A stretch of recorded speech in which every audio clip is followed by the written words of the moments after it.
Right, so we have come to our last keynote speaker of the day. Hi, what a day it's been. I don't know about you, I don't think it's felt like a long day. There's been a lot of really interesting and impactful things that have happened today. But it's last, but by no means least. Okay, now we all know, if you're from Derry, the Northlands has been serving our city for over 40 years. The lives that they have impacted and the support that they have provided to people and individuals struggling with substances and their families is nothing short of commendable. I had the pleasure of meeting Tommy Cannon about 3.5 years ago for the first time in a coffee shop. And in those early conversations, in those early stages, Tommy asked me questions about the who and the why and really the heart behind ARC Fitness at the time. He's a wise man, and it's really clear to see that he really cares for the people that he works for, and he believes in recovery and the people who support it. And those conversations have continued over the years. ARC today collaborates with Northlands on the annual delivery of our recovery walk that we'll tell you a little bit more about later on, and also on delivering fitness sessions for the residential program.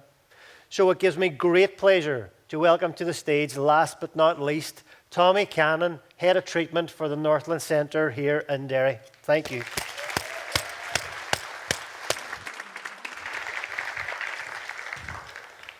Thanks, Gary.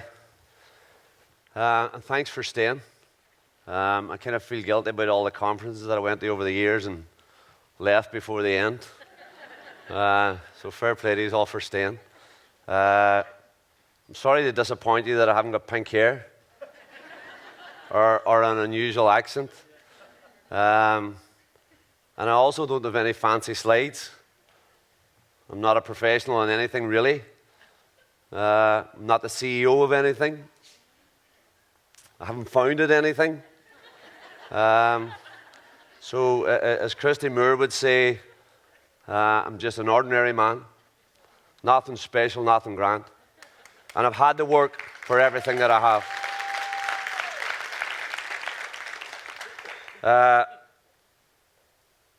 I am more than this, but it's a huge part of my life. And it's probably the biggest achievement that I've gained in my life. I'm in recovery. I've been in recovery for 27 years.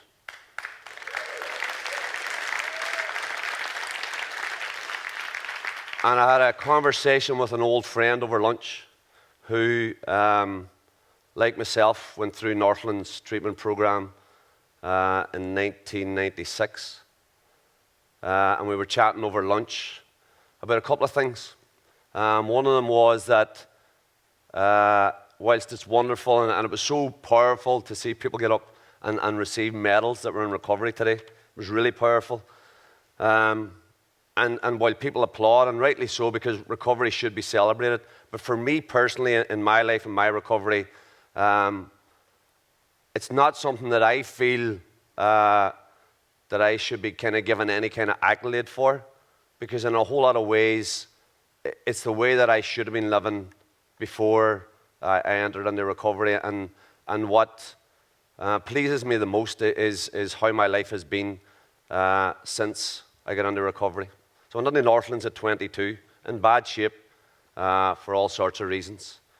And here I am 27 years later, standing on a stage talking to people about addiction, which is, it kind of freaks me out a wee bit. What I want to talk to you about today, I don't really want to talk to you about me. I want to talk to you a wee bit about Northlands. For obvious reasons, it's somewhere that's very, very dear to my heart. I want to talk to you a wee bit about addiction. And I want to talk to you a wee bit about recovery. And I want to talk to you about how we can improve on the already good work that's happening in this city and in other cities around us. So I suppose the past 27 years of my life have been an incredible journey, filled with things that in my late teens and early 20s I could only have dreamt of. And contrary to the idea and the belief that life ends when you stop using and drinking, my life at that point just began. And I've achieved things in my life that prior to that time would have been impossible. I have a family that I'm proud to say I'm an integral part of, a family unit that respects me, trusts me, and knows that the version that they see of me is genuine and real. My daughters and my son don't have any memory of me drinking or using. My 17-year-old daughter, when she was 7, wrote me a letter to thank me for not using and not drinking. And I remember reading it, and even though she had no memory of it, it told me something very, very powerful about what recovery does in families and the kind of environment and family unit that recovery can allow to happen. I went back to Northlands in 1999 to work, and I've worked there doing different roles. There's lots of people that I work with here, from Cormac, who I work with out in Woodley at the NYPD, which was around supporting young people. I worked in the prison in McGilligan when Northlands was at the forefront of doing addiction work in prisons, and was very, very, very close to creating an addiction treatment centre within McGilligan Prison. I've worked in community-based drugs and facilitation within Northlands, and I've been a counsellor there. And about 7 or 8 years ago, I was given the honour of becoming the head of treatment at Northlands. Some people will know what Northlands is about. For those that don't, it began and it remains a community-based response to alcohol and drug problems. Initially, back in the mid-70s, several people working in the community in Derry became concerned at the vulnerability and the absence of any real support for the city's growing number of street drinkers. And out of that developed a place called the House in the Wells, a sheltered accommodation facility located in the bog side of the city, offering the humane rudiments of shelter at night, a clean bed to sleep in, and a few warm and solid meals every day.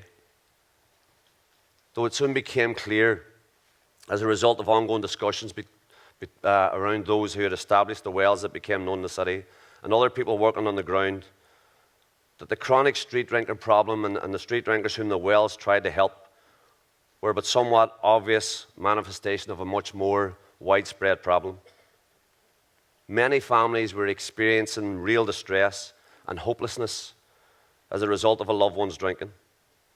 It was clear too that little was being done to address the problem. Whilst efforts were being made from within the community itself to comprehend and begin working with the problem, at a political and institutional level, there seemed to be no will or vision in respect of what was clearly a widespread and worsening problem. And it was in that atmosphere and in those circumstances that the founders of Northlands began to look to America. Or following the advent of AA in 1949, considerable pioneer and research work had been carried out regarding addiction. A group of people left Derry to visit treatment centres and attend conferences in America and Canada. And we still do that today, funnily enough.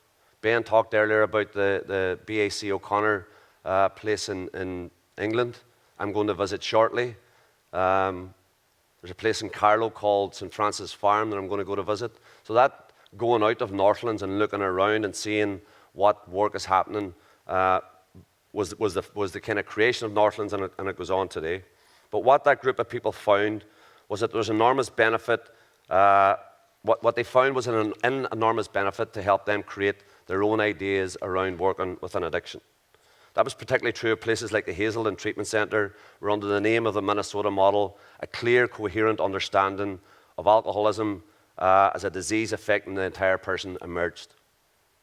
The experience at Hazelden and other treatment facilities was that small groups of people working together in a therapeutic setting and supported by individual and group counselling could help each other to recover. Critically, there was a very real growing sense in America, due largely to pioneers in the field such as Vernon E. Johnson, that the family of the dependent person should be involved in the treatment process. So after returning and spending a period of reflecting on what they had encountered in America and Canada, they combined their own development insights and experiences with what they had learned and went on to devise a model of treatment and a way of viewing addiction problems that was felt to be relevant to the area situation. All this was done as well against the backdrop of what was going on in the city here at the time. And over the almost 50 years since its birth, Northlands has remained close to its early learning and development, but has also evolved with the changes in the landscape of addiction. The work at the centre focuses really on two main themes, which are non-residential counselling, where we currently see about 800 people a year. That has increased dramatically, I would say, over the last 18 months to 2 years. It sits alongside our 6-week residential treatment programme, which is followed up by a 2-year commitment to aftercare. We have a wide and varied staff team from different backgrounds, and we have a real mix of staff who are in recovery themselves and those who aren't, which is important in the work that goes on in the centre. What's maybe even more important, and there's some of these people here today, is that Northlands has a real, strong, vibrant pool of volunteers, mainly made up of those who have had contact with the centre. It's from this pool of people that we have looking after the centre at weekends and evenings with support from staff. Our volunteers also facilitate the 2-year aftercare programme, which we have 2 in the centre, 1 in Ballymena, 1 in Portadown, 1 in Omagh. Our volunteers, we feel, are integral to the work that we do. And we talk a lot about people with lived experience, and we've heard today people talk about that they deserve to have a seat at the table. We do deserve to have a seat at the table, but it must be meaningful. It can't be tokenistic. And the belief within Northlands has always been that the volunteers and all the work that they do are of the utmost importance. And in real terms, Northlands couldn't exist or provide the service that it does without the volunteers that we have. I think also volunteering in somewhere like Northlands allows people to push back against the stigma that exists around addiction.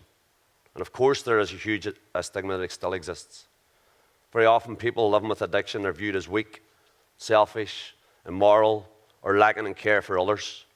And that's why they continue to engage in addictive behaviours. Somehow the feeling is that they should just sort themselves out, get some help and stop doing what they're doing. There's also a view that people living with addiction are not as deserving of care as those who are not addicted. We often hear it around the discussions around the pressures that exist within A&E, and that those living with addiction are adding unnecessarily to that pressure. That they're inflicting this pressure on themselves without any consideration for others, and somehow they should just understand that and make better decisions. If they didn't drink the way they do, maybe they wouldn't fall and injure themselves and then wouldn't need attending to. Or if they weren't using drugs, then they wouldn't be at risk of overdose and require an emergency treatment.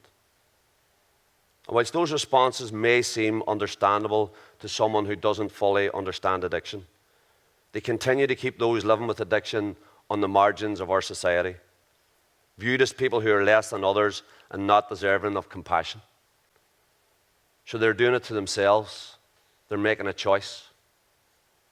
The truth of the matter is that addiction is not a choice. And whilst this has been said many times, I don't feel that it's easily accepted. But when you sit with people that are struggling and fighting to find recovery, you begin to understand better that it is anything but a choice.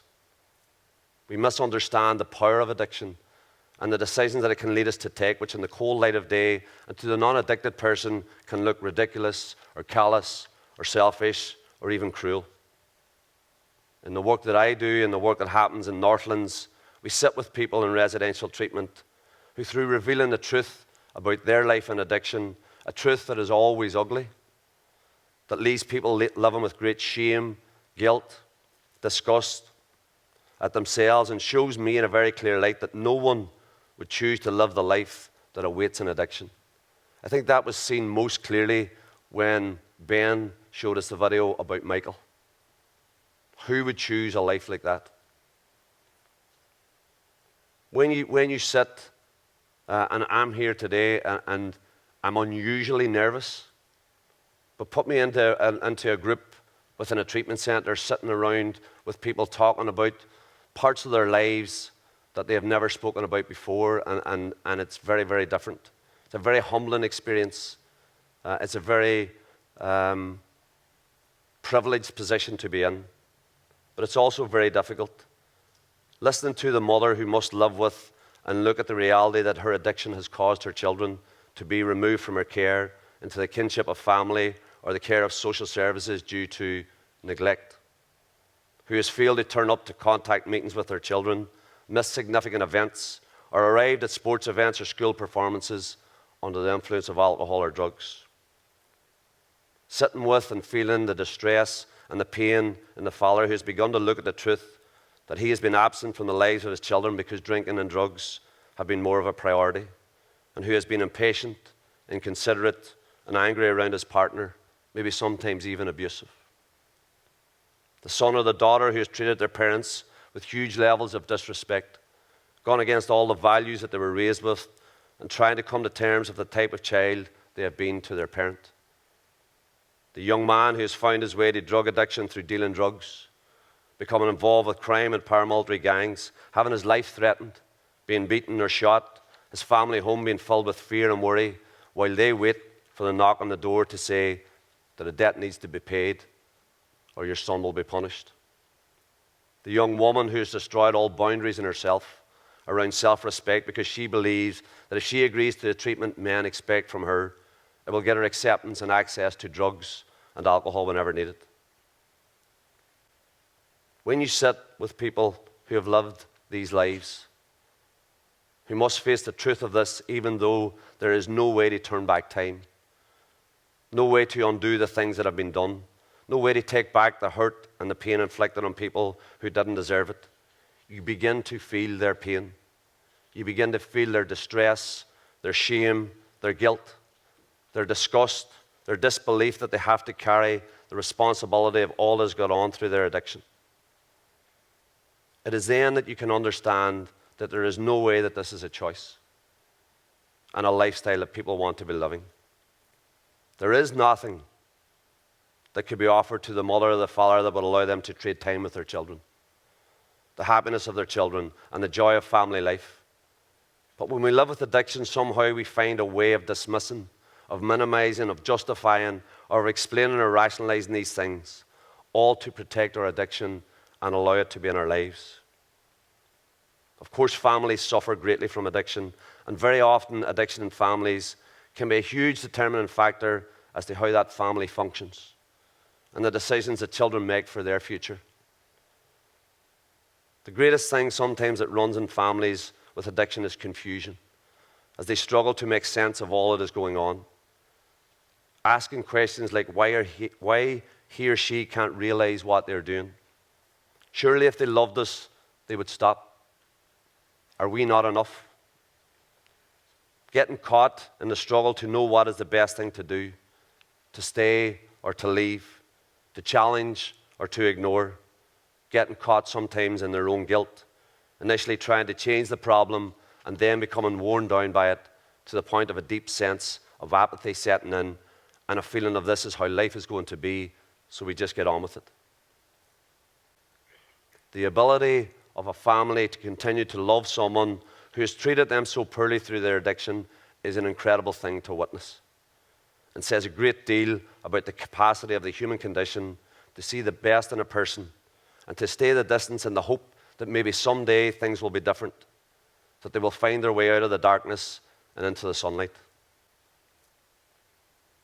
Unfortunately, and we've been reminded of it recently, we know that there isn't always a happy ever after with addiction. People sometimes don't find a way out. Lives are lost. Loved ones are left to pick up the pieces of a life that has been decimated by addiction. But we also know through our work at Northlands that recovery is possible. I see people here today that have been through Northlands. Funnily enough, I bumped into people when I was out for lunch that have been connected to the centre that have got recovery. And you can see that when it is found, that it has the most incredible transformation in people, in their families and in their lives. Those who had been written off by many others found a way of not only surviving, but thriving in life, being someone who adds to people's lives rather than taking from them. Witnessing someone who returns to their own value system, their own code for living, and through doing that nurtures the goodness in themselves as people, the spirituality that grows within them which is strengthened by living a life based on making sacrifices for the benefit of others, is a beautiful thing to see. To see families reunited, to see relationships healed, to see children being born out of recovery, people achieving their potential and feeling a person's sense of pride and dignity returning is something that Northlands or myself will never tire of. Recovery can be incredibly difficult to enter because it takes great sacrifice.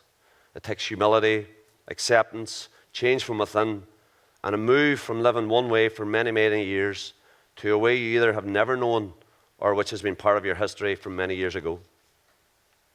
That change is a process that takes time, and in many ways, it is always an ongoing process rather than a defining moment. Anthony Hopkins said recently that he celebrated his 40th anniversary of being sober. He says, "I'm 40 years sober. I've only one more day to go." Recovery requires perseverance, commitment, and an understanding that I'm going to make mistakes, and I'll have to spend a lot of the early part of my recovery stepping away from my own worldview. As I said earlier, it's not always achieved. And sometimes living sober or clean for some people can just be too painful, too difficult. And I truly, truly feel for anyone in this situation. And in fact, it sometimes makes me feel guilty about my own recovery. But when it is found, it must be celebrated because of how difficult it is and because of the transformational nature in the lives of individuals, families, and communities. It should never be taken for granted and should always be recognized. It should always be recognized that for the ripple of pain and hurt and destruction that addiction causes, recovery also has a ripple of hope, a ripple of life, and a joy that grows and a joy that spreads. There's lots of good work happening in Derry, lots of good organisations, lots of good work happening across Northern Ireland, both in the statutory services, the community involuntary services, the charity services. But there's more to do. There's a lot more to do. If we as individuals can understand addiction more as a society, maybe we can begin to widen the gateway to recovery for people.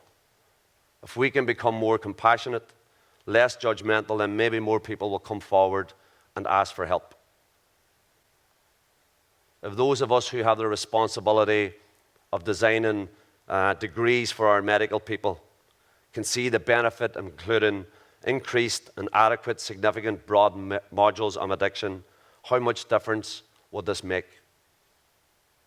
Can those who are charged with our justice system not only talk about the interface between addiction and prison life, but also make decisions that can make a real difference in how this issue is tackled? Can we send people to treatment rather than send them to prison? Can we have a therapeutic treatment facility within a prison setting? Can we continue to educate social workers about addiction and how it moves within families? They will all be too aware of the level of alcohol and drug abuse connected to children being removed from the care of families. But imagine what we could do if we could find a better way of supporting these parents to address their addiction. Or if the process of recovery was better understood post-treatment for those striving to find recovery. It's always right to protect our children and society, but speak to those mothers or fathers who have tried to navigate the world of recovery from addiction and the journey of rebuilding relationships within their children, and you'll often discover that that is an extremely challenging journey. To those who are tasked with the challenge of developing policies, who can influence at the decision-making level or government and relevant departments, I ask, are you doing enough? Are you really doing enough? The answer to this can sometimes be discovered in the reality that our alcohol and drug-related deaths in Northern Ireland are showing no signs of slowing down. But that's not the only lens through which impact can be tracked, because we know that services working within addiction are facing a steady increase in their demands. The need is increasing, the burden on services is growing, and yet the approach to addressing this issue seems broken. For somewhere as small as Northern Ireland, you'd be forgiven for thinking that it would be relatively easy to create a system that meets the needs of those who require support to address an issue they may have with addiction. However, when you work within this world, you discover that it is disjointed. And to that end, we are feeling people who are suffering from addiction. We're all too aware that being born into an area with high levels of deprivation increases dramatically the chances that you will suffer from addiction. So when we hear of preventative measures that talk about working with young children to highlight the danger of alcohol and drugs, we must be conscious that if you're born into one of these areas, then even at that early stage, it's too late. Our government needs to invest adequately in areas to reduce economic and social deprivation if they are serious about doing real and meaningful preventative work. In terms of the small piece of the jigsaw that Northlands does, we have a vision for the future in terms of the work that we do. We believe that people are deserving of a facility that is of the highest standard, both physically and therapeutically. We want to tackle the stigma of addiction by putting a facility somewhere where it is not hidden. Because when it is hidden, it adds to the stigma. A centre that is dedicated to many elements of recovery from addiction. A beacon on a hill that says to people, it is okay to ask for help. It is right and proper that when you ask for help, you're treated with compassion and care rather than judgment. A light that says help can be found, that recovery is possible and there is hope. What that looks like for Northlands is a centre based here in the city, close by the Foyle Hospice, a centre that caters to first contact when there is a concern, that offers outpatient counselling, that has a capacity to allow people to attend for detox and stabilisation, that follows that through then with a high-quality treatment programme for residential rehab and continues on into long-term adequate aftercare. Alongside this, we believe there should be a provision for a small number of people who require long-term accommodation in order to increase their chances of long-term recovery. Of course, like always, there will be a huge emphasis on working with families, as we believe this is a crucial element in the delivery of addiction services. Furthermore, we believe part of that is the need for a relationship between addiction services and our universities to lead in the most up-to-date research and development of addiction worldwide. Northland wants to be a leading light in recovery from addiction, and we believe that Derry is as good a place as anywhere to deliver this service. We want to do it because people deserve it, and it's our responsibility as an organisation working in this field for almost 50 years to demand and ask this type of service for those who need it. For people like me and all the others that came looking for their medal for recovery today. Why? Because we know it's effective. We know that it can change the course of people's lives and the lives of their families. And because we know that recovery is possible. And I want to leave you with a short video based on that vision for Northlands. Thank you. The hardest thing I've ever done, but the best thing that I've ever done. I started talking to people, telling people my problems, and Northlands has really helped me do that. You know, it's given back my life. Getting my family back, loving life. The greatest thing I can say about what Northlands gave me is hear my children laugh. The opportunity to look at myself and get where I am today. Without Northlands and without counselling, it would never have been possible. Northlands gave me my life back and my family the support they needed at one of the lowest times. Recovery's given me everything. The hope that they instill in you, and it's given me my life back. Happened to me and what Northlands has done for me over, it's a big word, is trust. I'm not afraid anymore. Never know, there's possibilities, there's hope, there's life.